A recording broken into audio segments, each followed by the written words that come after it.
So this is XAUUSD analysis for Friday 13th of October. XAUUSD, also known as gold. What have we seen happen? Well, let's just get this on this chart. So let's just see the 12th. So on the 12th, which was yesterday, Thursday 12th, we've seen prices come all the way up to the level I've already mentioned, which was a previous week's pivot, about 12.96. Now, price have come up to 12.96 and retraced a little bit, as can be expected with a area of weekly pivot or a significant level. But the subsequent pullback or retracement has been not been quite deep, which is positive. We pulled back to the 50-period moving average where buyers re-stepped into the market. Now we're getting into a bit of consolidation, and we are going to look likely, increasingly likely, especially doing the analysis at the moment, for another test of the 12.96 level. And as with horizontal levels, once they are tested quite a few times from either above or underneath, they usually break in the direction of which the market is testing. So if we do constantly get further tests of this level with the 50-period moving average moving upwards, further supporting prices and squeezing prices to the upside, we can expect a break of 12.96. A break of 12.96 should see 13.05 come into focus.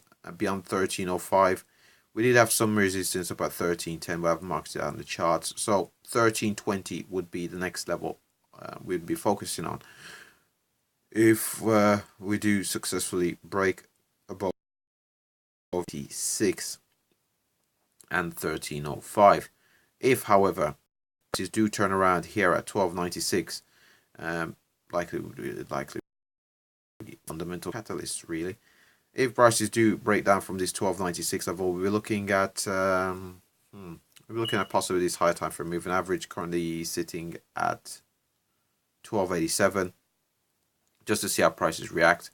Beneath which we've obviously got the this key level here at 12.84, which acted as resistance over here. It acted as a bit of resistance here with a bit of consolidation for a break to the upside, and it did act as pretty much support here where prices did retrace all the way there before going on to test 12.96. So 12.84 would be a level we'll be looking at. Beneath which we do have another level at 12.79. I do not like the levels being so close together. It doesn't give us much range, especially on the hourly chart of the XAUUSD. So, but this again, these are minor levels as they're marked out in blue. These are just weekly pivots. So with this 12.79 level, we've also got a 200-period moving average, fair value to the confluence. By the time prices likely get down there as well, the 200-period moving average might be up at 12.84 or even higher. So a breakdown from 12.84, we'll be looking at 12.63, which I think would be increasingly unlikely, as the furthest I would expect prices to reverse would be 12.79. So overall bias does appear. Overall bias is bullish on the XAUUSD. I'm expecting a break of 12.96, possible retest of 12.96 from above, and a continuation to 13.05. Beyond that, 13.20 should come into focus. So that pretty much concludes the execution time frame, the hourly. Let's just go out to the higher time frames, the monthly. So let's just get scaling on here correct. So we've got the scaling on here now correct. So last month we did have a was almost a pin bar. I suppose someone would probably term it a pin bar. Price momentum took prices all the way up to 13.57, from which it sold back down. Now this month the momentum continued to the downside, but only so far as the horizontal level of 12.63, from which prices were bought up pretty heavily. Currently up over $30 in oil.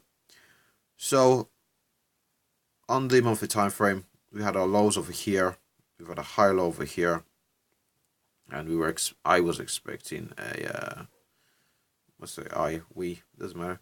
And we're expecting prices to go all the way up to 13.75. We didn't quite get there, but the bullish bias does remain as long as we do stay above this month's pivot.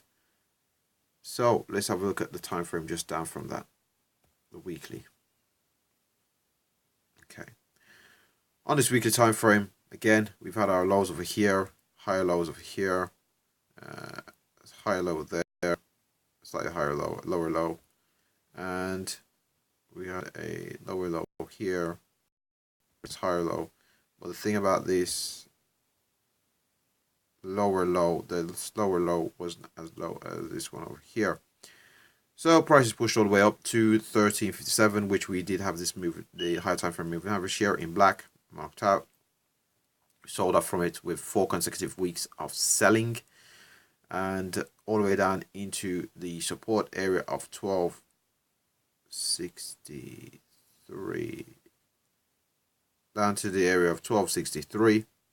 And as you can see, we are likely to finish this week bullish with a pin bar reversal candle there the previous week and a bullish candle following it. So it will be reasonable to expect prices to continue to the upside